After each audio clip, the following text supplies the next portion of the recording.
Kobe, first time in Africa. Tell us your first impressions. Tell us about why you're here specifically as well.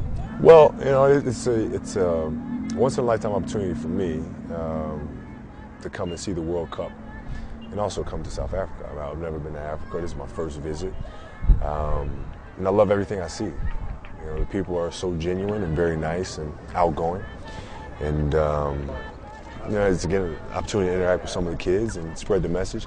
Even though I'm a basketball player, you know, the messages remain the same. Because I was a kid just like they were. So it's all about accomplishing that dream.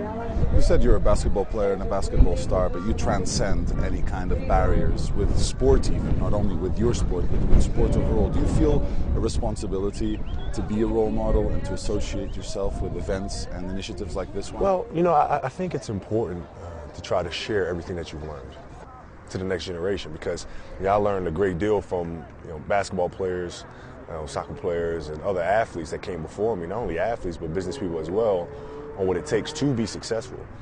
So I think it's only right and it's important that once you've reached a certain level, you give back and you help the next generation of players and of kids accomplish that goal too.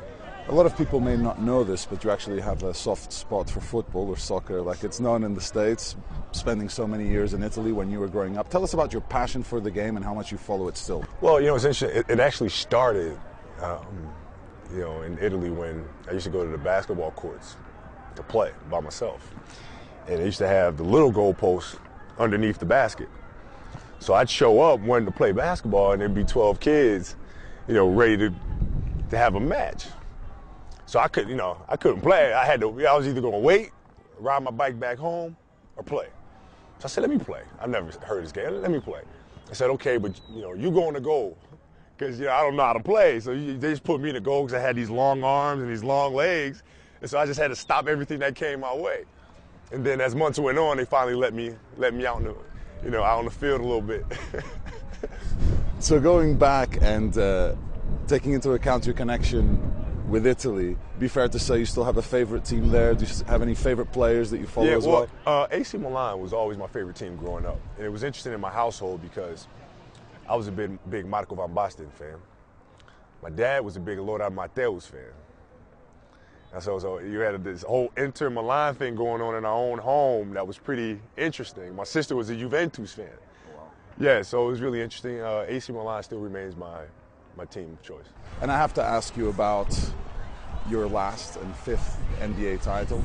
It's been a few days now. You've had some time to let it sink in. How does this one compare, and how hungry are you to keep on going, Kobe? Well, it's the top of the top because it was so hard to get.